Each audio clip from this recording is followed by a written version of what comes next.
So hello friends, welcome back to our new video. जैसा कि अभी आप लोग को पता है कि आज आप लोग के पास एक ही दिन का समय बचा हुआ है और कल आप लोग का इंग्लिश का एग्जाम है। तो ऐसे में देखिए, पूरी बुक पढ़ पाना आप लोग के लिए संभव नहीं है कि आप लोग पूरी बुक का रिवीजन एक साथ पढ़ पाओ, खासकर उन बच्चों के लिए जिन्होंने अभी तक अच्छी से तैयारी जिनकी नहीं हो पाई है। तो देखिए, एक वीडियो आप लोग के लिए लेके आए, इसमें आपको कुछ इंपॉर्टेंट क्वेश्चन देखने को मिलेंगे जो कि आप लोग के बोर्ड एग्जाम में पूछे जा सकते हैं। तो ये आप लोग का सेक्शन डी होने वाला है, जो कि लिटरेचर पॉइंट से पूछा रहता है। ठीक है, तो लिटरेचर जो आप लोग का जो पार्ट होता है, वहाँ से क्वेश्चन आंसर मिलते हैं। 4 नंबर के 2 क्वेश्चन आंसर आते हैं। ठीक है, आते 3 है लेकिन आपको कुछ 2 करने होते हैं वहाँ पर। तो एक क्वेश्चन 4 नंबर का होता है, उस हिसाब से 8 नंबर यहाँ आज आप लोग कंफर्म कर लीजिए। क्योंकि एक ये देखिए पार्ट 1 आ रहा है, इसके बाद पार्ट 2 आएगा। केवल क्वेश्चन आंसर यही वाले आप याद कर लीजिएगा, उसके अलावा आप लोग को कोई भी क्वेश्चन आंसर याद करने की ज़रूरत नहीं है, अगर अभी तक आप लोगों ने कुछ भी नहीं पढ़ रखा है तो। ठीक है, जिन्होंने पढ़ रखा है आप लोग बढ़िया रिवीजन करिए, कोई दिक्कत नहीं, आराम से पेपर देके आइए। जिन बच्चों ने नहीं पढ़ा है वो भी निराश ना हो, आप लोग इस वीडियो को बस एंड तक देखिएगा और समझने की कोशिश करिएगा।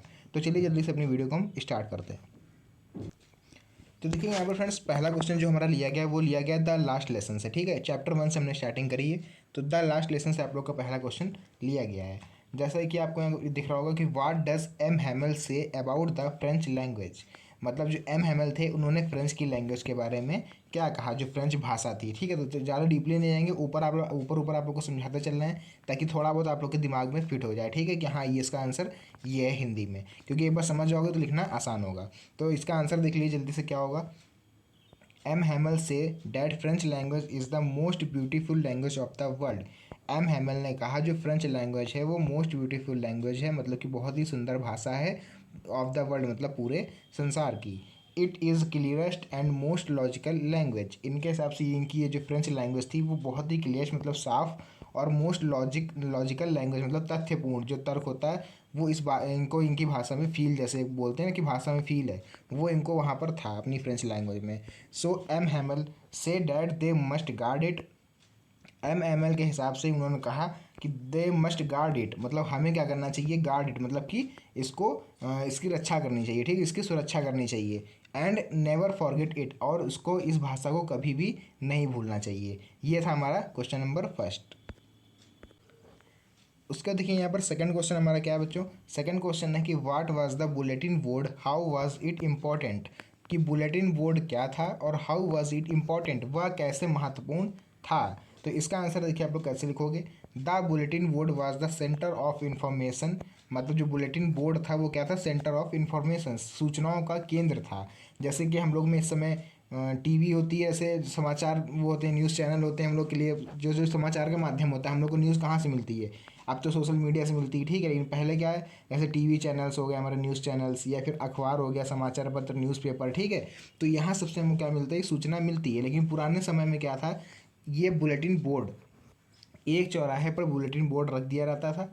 ठीक है, अभी आप लोग पढ़ोगे और अभी अच्छे से समझ में आएगा। ठीक है, पहले नहीं बताएंगे आप लोग को। देखिए, ठीक है, यहाँ तक सेंटर ऑफ इन्फॉर्मेशन यहाँ से समझ में आ गया होगा कि जो क्या था, सूचनाओं का केंद्र था।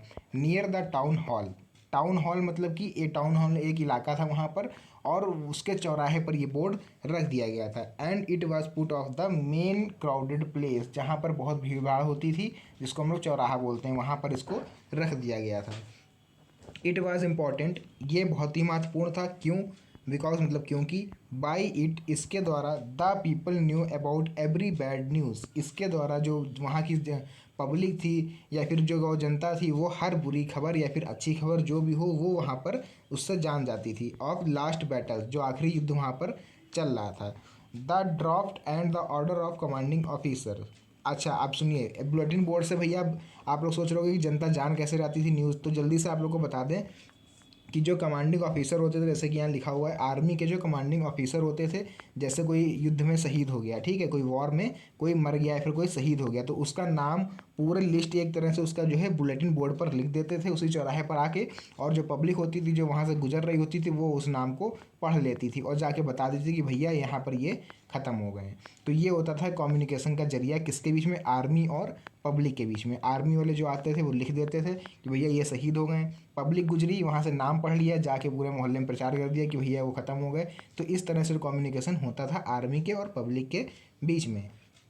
And it was only means of communication, और ये एक अकेला रास्ता था कम्युनिकेशन करने का, किसके बीच में, between officers and public. Officers मतलब आर्मी के ऑफिसर्स और पब्लिक के बीच में। तो ये बुलेटिन बोर्ड आप लोग को अच्छी तरह समझ में आ गया होगा क्या था बुलेटिन बोर्ड और कैसे इसका यूज़ किया जाता था। उसके यहाँ पर देखिए नेक्स्ट क्वेश्चन हमारा क्या है, whom did M. Hamel blame for the ignorance in studies। जो एम हैमल थे उन्होंने इग्नोरेंस ऑफ स्टडीज़ मतलब बच्चों की जो पढ़ाई में जो बच्चे पढ़ाई को इग्नोर कर रहे थे उनके हिसाब से इसका जो आरोपी था या फिर वो कौन था, ठीक है, मतलब जो एक तरह से बच्चों की पढ़ाई में बाधक बन रहा था इनके हिसाब से वो कौन था, किस एम हैमल ने किसको ब्लेम करा बच्चों की पढ़ाई में बाधा बनने के लिए। तो देखिए यहाँ पर क्या लिखा हुआ है आंसर इसका, M Hamel blame the parents of the students.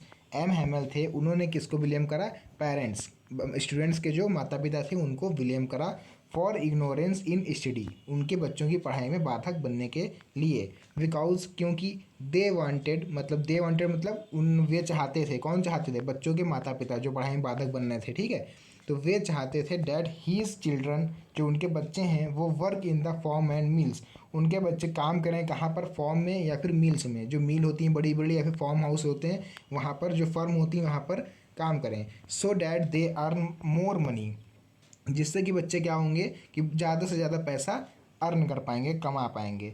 He also blamed himself, ठीक है, ही आल्सो ब्लेम्ड हिमसेल्फ, जो एम हैमल थे वो खुद को भी ब्लेम करते थे क्योंकि he sent them to water the flowers and when he wanted to go fishing to give him a holiday, मतलब एम हैमल के हिसाब से वो भी बच्चों की पढ़ाई में बाधक बन रहे थे, कैसे, क्योंकि जब एम हैमल का मन होता था मछली पकड़ने जाने का, जैसे कि लिखा हुआ है यहाँ पर फिशिंग, मतलब मछली पकड़ने जाते थे जब वो अपने कॉलेज से, तो बच्चों शोर ना मचाएं कक्षा में, क्योंकि वहाँ जब टीचर नहीं होता तो बच्चे शोर मचाते हैं, ठीक है, आप लोग अच्छी तरह से जानते हो और हम भी जानते हैं इस चीज़ को। तो वहाँ पर क्या करते थे वो क्लास छोड़ के जाने से पहले बच्चों को एक काम दे जाते थे कि भैया जाओ और जितने गार्डन में पेड़ लगे हैं, फूल पेड़ पत्ती जो भी हैं सब में जाके पानी डालो। तो बच्चे क्या करते थे पाइप से सब में पानी डाला करते थे और उसी में वो लोग बिजी रहते थे। उतनी देर में एम हैमल क्या करते थे, वो भैया मछली पकड़ने का जो उनका शौक था वो उसको पूरा करते थे जाके, तो इसीलिए वो अपने आप को दोषी मानते थे बच्चों की पढ़ाई ना कर पाने के कारण। या फिर क्या करते थे वो उस दिन बच्चों को हॉलीडे मतलब छुट्टी दे देते थे जब इनका मन नहीं होता था पढ़ाने का, ठीक है, जब मन होता था मछली पकड़ने का उस दिन बच्चों को छुट्टी दे देते थे और मान लो जाते भी थे स्कूल तो वहाँ पर उनको काम दे देते थे। सो हीज पेरेंट्स, ठीक है, उसके बाद देखिए यहाँ पर क्या है, सो हीज पेरेंट्स, यहाँ तक हो गया था हॉलीडे तक हम लोग का कि हॉलीडे मतलब छुट्टी दे देते थे। So his parents and M Hamel both are blamed for the ignorance in study. तो एम हैमल के हिसाब से वो और बच्चों के माता पिता दोनों ही बाधक बन रहे थे बच्चों की पढ़ाई में। तो इस तरह से ये हमारा तीसरा और इम्पोर्टेंट क्वेश्चन खत्म हुआ। अब हम लोग देख लेते हैं अपना चौथा क्वेश्चन, ठीक है, उसका देखिए नेक्स्ट क्वेश्चन हम देखने वाले हैं यहाँ पर। लेकिन एक चीज़ आप लोग को यहाँ पर बता दें कि यार अभी तक अगर वीडियो को लाइक ना करो तो लाइक जरूर कर देना, अगर मेरी मेहनत के लिए एक लाइक जरूर कर देना यार अगर वीडियो समझ में आ रही हो, और सब्सक्राइब भी कर देना क्योंकि अभी हमें आप लोग के सपोर्ट की बहुत ही ज़्यादा ज़रूरत है। उसका देखिए यहाँ पर नेक्स्ट क्वेश्चन क्या है, why did Saheb join the job at milk booth. जो साहिब था उसने ज्वाइन द जॉब क्यों ज्वाइन करी जॉब मिल्क के बूथ पर। इसका आंसर देखिए, Saheb join the job at milk booth, उसने मिल्क के बूथ पर ज्वाइन जॉब जो थी वो क्यों करना स्टार्ट कर दिया, बिकॉज मतलब क्योंकि he got their money and all his meals, he was paid 800 rupees for his service. वो लोग क्या करते थे, जो मील में काम करता था उससे ज़्यादा पैसे उसको देते थे, 800 रुपये मतलब उसको वहाँ पर काम करने के लिए मिलते थे। फिर देखिए उसके बाद यहाँ पर अगला क्वेश्चन हम लोग देखेंगे, वाट make the city of Firozabad famous. जो सिटी थी फिरोजाबाद वह क्यों फेमस थी, क्या उसको फेमस बनाता था। तो हर आप लोग जानते हो अपने भारत देश में हर एक जो ज़िला है हर एक शहर एक ना एक चीज़ के लिए फेमस ज़रूर है। तो वैसे ही यहाँ पर फिरोजाबाद क्यों फेमस है, देखिए Firozabad is famous for glass blowing industries. जो गिलास का वहाँ पर वर्क होता है, कांच का काम के लिए फेमस है। कांच का काम मतलब जैसे कि चूड़ी के लिए फेमस है Firozabad. Every other family here is engaged in making bangles. यहाँ पर लगभग हर फैमिली जो है वो इंगेज मतलब जुटी पड़ी है मेकिंग बैंगल्स, अपने जो चूड़ियाँ वहाँ पर बनती हैं उसके कारखाने में लगभग सारी फैमिलियाँ वहाँ पर वर्क कर रही हैं कारखानों में। It is famous for its bangles, और इसी यही सब जो है वहाँ पर फेमस बनाता है फिरोजाबाद को, कि वहाँ पर हर तीसरा चौथा परिवार जो है समझ लीजिए चूड़ी बनाने के काम में लगा हुआ है। यही चीज़ जो होती है वो फिरोजाबाद को फेमस बनाती है वहाँ की चूड़ी के उत्पादन के लिए, ठीक है, जो चूड़ी का वहाँ पर उत्पादन होता है उसमें फेमस बनाती है फिरोजाबाद सिटी को। अगला क्वेश्चन देखिए, उसके बाद हमारा क्या है, who was Mukesh and what was his ambition. Mukesh कौन था and what was his ambition, और उसका क्या उद्देश्य था, मतलब क्या लक्ष्य था। तो देखिए आंसर इसका, Mukesh belong to the family of bangles maker in Firozabad. जो मुकेश था वो चूड़ी बनाने वाली फैमिली से बिलोंग करता था फिरोजाबाद में। ठीक है, फिरोजाबाद में हमने जैसे अभी इससे पहले हमने क्वेश्चन में आप लोग को बताया कि लगभग हर परिवार वहाँ पर चूड़ी बनाता है, तो उसी एक फैमिली में से मुकेश भी था। Where each family is engage in bangle making, जहाँ सारी फैमिलियाँ क्या होती थी, इंगेज थी, मतलब लगी हुई थी एक तरह से बैंगल मेकिंग, चूड़ियाँ बनाने में। They live in half built huts, जो वो क्या रहता था, एक हाफ झोपड़ी में रहता था जो कि आधी टूटी हुई थी। And stinking lanes, on asking Mukesh से, मतलब मुकेश से पूछने पर, I will be a motor mechanic, Mukesh से पूछा गया कि क्या बनना चाहते हो, तो मुकेश ने क्या जवाब दिया, I will be a motor mechanic, मतलब मैं एक मोटर मैकेनिक बनना चाहता हूँ। I will learn to drive a car, मैं कार चलाना सीखना चाहता हूँ। Thus he wants to be his own master. ठीक है, यहाँ पर जो आप लोगों को आंसर आप लोगों ने पढ़ा, वो मुकेश के लक्ष्य को प्राप्ति यहाँ पर दिखा रहा था कि वो क्या था और क्या बनना चाहता था। क्या था वो, चूड़ी बनाने वाली फैमिली से, पुअर फैमिली से बिलोंग करता था, लेकिन सपने उसके बड़े देखता था। ठीक है, कि वह हम जो मोटर मैकेनिक भी हों, कार भी चला लें, और ही दस ही वांट टू मास्टर, मतलब जो उस चीज़ का वो मास्टर बनना चाहता था, कार सीखने का या फिर कार चलाने का। उसका देखिए यहाँ पर नेक्स्ट क्वेश्चन हमारा है, what explanation does the author offer to a children not wearing shoes. जो वहाँ पर बच्चे ऑथर को दिख रहे थे, मतलब जो इस लेसन की पाठ के लेखक हैं, उनको वहाँ पर कुछ बच्चे दिख रहे थे जो कि नॉट वेयरिंग शूज़, जो कि जूते नहीं पहने हुए थे। अब देखिए क्या है, कांच का काम कर रहे हैं, जूते चप्पल नहीं पहने होंगे तो सीधी सी बात है भैया कि कांच भुकेगी तो चोट लगनी है। तो देखिए यहाँ पर बात क्या है, देखिए the lack of money is valid explanation. ठीक है, मनी मतलब पैसे के अभाव में, वैलिड एक्सप्लेनेशन एक अच्छा उदाहरण है कि हो सकता है कि पैसे के अभाव के मारे भैया वो लोग जूते ना पहने हों। चिल्ड्रंस लाइक साहेब, जो साहेब था वहाँ पर, जैसे चिल्ड्रन जैसे कि एक बच्चा था वहाँ पर Saheb, can not afford shoes, वो शूज़ या तो जूते नहीं खरीद सकता था। When Saheb gots a pair of shoes he wears, जब साहेब को दिया गया एक जूता पहनने के लिए, one explanation is that it has become a traditional for them to stay bare foot but the writer doubts its. ठीक है, तो यहाँ पर इनके हिसाब से जब उसको जूता दिया गया, तो वन एक्सप्लेनेशन इज डैट, मतलब इनके हिसाब से उसको जूता दिया गया पहनने के लिए, लेकिन उसका एक्सप्लेनेशन क्या था, it has become a tradition, मतलब हमारे यहाँ का ये क्या है, ट्रेडिशन है, एक तरह से जो होता है प्रथा होती है एक तरह से, तो वो यहाँ पर साहब ने इनको समझा दिया। अगला क्वेश्चन देखिए हम लोग देखेंगे, why does the author say garbage to them is gold. ठीक है, ऑथर मतलब लेखक ने क्यों कहा कि garbage to them is gold, कि जो कूड़ा कचरा था, गार्बेज जिसको हम लोग बोलते हैं कूड़े के ढेर को, वह गोल्ड है।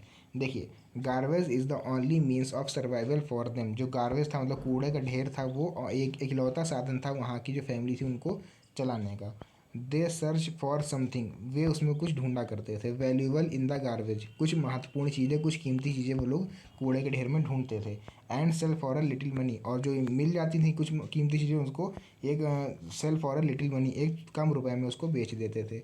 दे pitch their tents wherever they can find rags. ठीक, so the author rightly said that the garbage is no less, author मतलब लेखक के हिसाब से कूड़ा क्या था, कूड़े का ढेर था, वो उनके लिए बहुत ही ज़्यादा कीमती था। Them gold to the rag pickers, मतलब वो लोग उसमें एक तरह से गोल्ड ढूंढा करते थे, सोना, भाई कोई भी चीज़ उनको मिल जाएगी, जैसे कुछ भी मिल गया उनको, बढ़िया जूते मिल गया तो वो 500 के लिए उसको 200 में बेच दिया, तो वो उनके लिए जो पैसे मिलते थे वो गोल्ड के बराबर थे, इसीलिए गार्बेज को यहाँ पर गोल्ड बोला गया है। तो फिलहाल आज के क्वेश्चनों को हम लोग यहीं पर एंड करते हैं, इसका सेकंड पार्ट आप लोग को बहुत जल्द मिल जाएगा। मिलते हैं नेक्स्ट वीडियो में एक और अच्छे और इंटरेस्टिंग टॉपिक के साथ, तब तक के लिए धन्यवाद and best of luck for the board exam.